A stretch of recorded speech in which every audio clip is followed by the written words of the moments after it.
পৰম শ্ৰদ্ধাৰ দৰ্শকসকল, পোনপ্ৰথমে আপোনালোক সদৌতিলৈ আৰবী নৱম মাহ অৰ্থাৎ মাহে ৰমজানৰ মোৰ আন্তৰিক শুভেচ্ছা জ্ঞাপন কৰিছোঁ। আজিৰ এই পবিত্ৰ দিনত মই মোৰ দেউতাৰ নামত এটি কবিতা উৎসৰ্গা কৰিব বিচাৰিছোঁ। মোৰ কবিতাটোৰ শিৰোনাম দেউতাৰ সংজ্ঞা। আশা কৰোঁ শ্ৰদ্ধা দৰ্শকসকল আপোনালোকে কবিতাটো শেষলৈকে উপভোগ কৰিব। মোৰ কবিতাটো এনেধৰণৰ। দেউতা, দেউতা তোমাৰ সংজ্ঞা দিয়া। মোৰ জন্মদাতা, লালনকৰ্তা, পালনকৰ্তা কোন? তুমি দেউতা, তুমি মোৰ জীৱন বিধাতা, তুমি মোৰ জীৱন গঢ়োতা। এই বৈচিত্ৰ্যময় পৃথিৱীৰ বিচিত্ৰতাৰ লগতে পৰিচয় কৰাওতা। এই বৈচিত্ৰ্যময় পৃথিৱীৰ বিচিত্ৰতাৰ লগতে পৰিচয় কৰাওতা। তুমি মোৰ জীৱন বিধাতা, দেউতা, তুমি মোৰ জীৱন বিধাতা। দেউতা, দেউতা তোমাৰ সংজ্ঞা দিয়া। নিজে নাখাই খাবলৈ দিলা, নিজে নিপিন্ধি পিন্ধিবলৈ দিলা। কত ৰজনী নিদ্ৰাহৰে পাৰ কৰিলা, কত ৰজনী নিদ্ৰাহৰে পাৰ কৰিলা। কাৰ বাবে দেউতা, কাৰ বাবে? কেৱল মোৰ বাবে নহয় জানো দেউতা, কেৱল মোৰ বাবে? এই নিস্বাৰ্থ পুৰুষজন কোন? তুমি দেউতা, তুমি। নোৱাৰো ৰিজাব তোমাক কাৰোৰে লগত, নোৱাৰো ৰিজাব তোমাক কাৰোৰে লগত। নোৱাৰো জুখিব তোমাৰ মৰম কাৰোৰে লগত। তুমি মোৰ মহাপুৰুষ, তুমি মোৰ পৰম পুৰুষ। তুমি মোৰ মহাপুৰুষ, তুমি মোৰ পৰম পুৰুষ।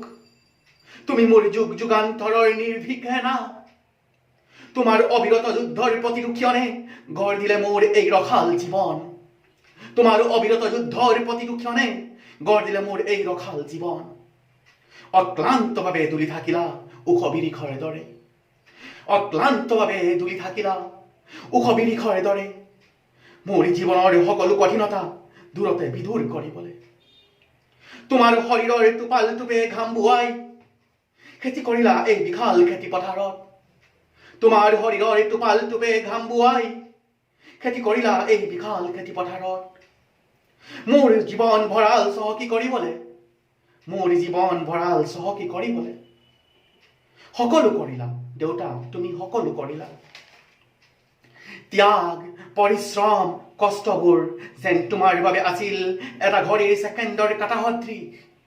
ত্যাগ, পৰিশ্ৰম, কষ্টবোৰ যেন তোমাৰ বাবে আছিল এটা ঘড়ীৰ ছেকেণ্ডৰ কাঁটা সদৃশ। দেউতা, দেউতা তোমাৰ সংজ্ঞা দিয়া। নিদাৰুণভাৱে খেতি কৰিলা, খেতি কৰিলাহে মাথো। নিদাৰুণভাৱে খেতি কৰিলা, খেতি কৰিলাহে মাথো। কাতিৰ কঙালিও ভুগিলা দেউতা, তুমি কাতিৰ কঙালিও ভুগিলা। কিন্তু আক্ষেপ দেউতা, আক্ষেপ দেউতা, মোৰ বিৰাট আক্ষেপ। কিয় ফাঁকি মাৰিলা? কিয় তুমি ইমান ডাঙৰ ফাঁকি মাৰিলা? তুমি ভোগালীৰ ভোগ উপভোগ কিয় নকৰিলা?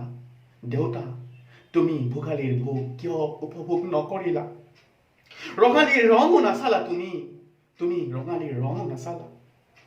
তোমাৰ ভাগৰ লাগিল ন দেউতা, তোমাৰ ভাগৰ লাগিল। বুজিছো দেউতা, বুজিছো তোমাৰ ভাগৰ লাগিল।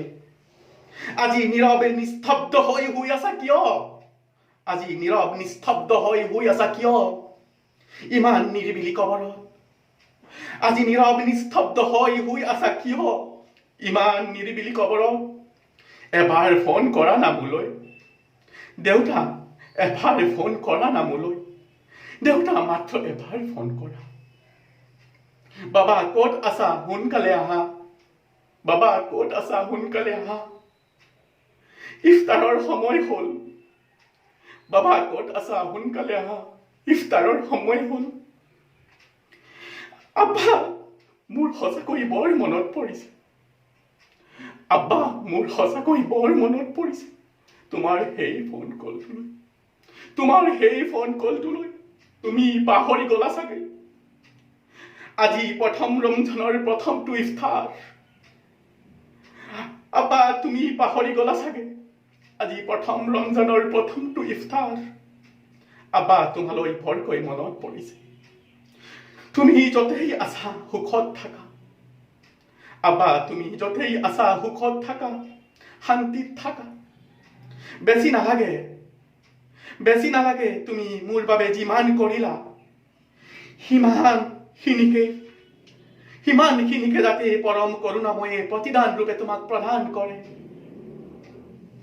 আব্বা বেছি নালাগে তুমি মোৰ বাবে যিমান কৰিলা সিমানখিনিকে যাতে পৰম কৰোণাময়ে প্ৰতিদান ৰূপে তোমাক প্ৰদান কৰে শেষত এটাই দোৱা কৰো নেদেখাজনৰ ওচৰত তোমাক যেন জান্নাতুল ফিৰদৌছৰ আবাসী কৰে শেষত এটাই দোৱা কৰো নেদেখাজনৰ ওচৰত তোমাক যেন জান্নাতুল ফিৰদৌছৰ আবাসী কৰে ধন্যবাদ আমিন